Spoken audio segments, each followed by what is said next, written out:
Good morning, dear viewer. I want to take this opportunity again to welcome you to the Gospel Lens. Now we have an opportunity to receive a ray of heaven's brightness. The book of Revelation chapter 1 verse 11, John says that he heard a loud voice behind him saying, I am the Alpha and the Omega, the first and the last.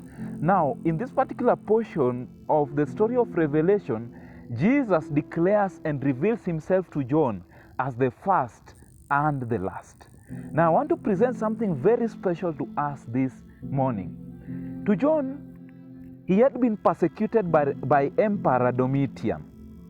Now, Domitian was in authority, and to some extent, John could think that he was the first in his life, based on the authority that he was exerting on the church to persecute them and to press his demands upon them. They all discern him as the first in everything that they were doing.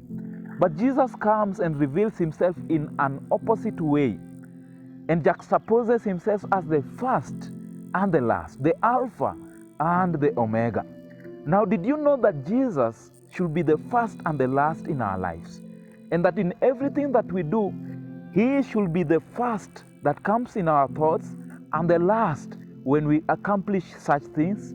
That when we sleep, our last thought should be of Jesus, and our first thought should also be of Jesus. And even more exalted, did you know that Jesus cannot operate on any other position except as he will be made first or he will be made last, without separating the two? Did you know that when you make Jesus the second, the third, the 1,000th, the 10,000th, he will be less effective or even not effective at all? He says that I am the Alpha and the Omega.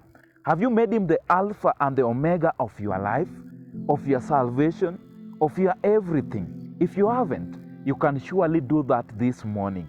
Thank you for joining us in the Gospel Lens. I'm Jovin Odhiambo for KUSDA TV.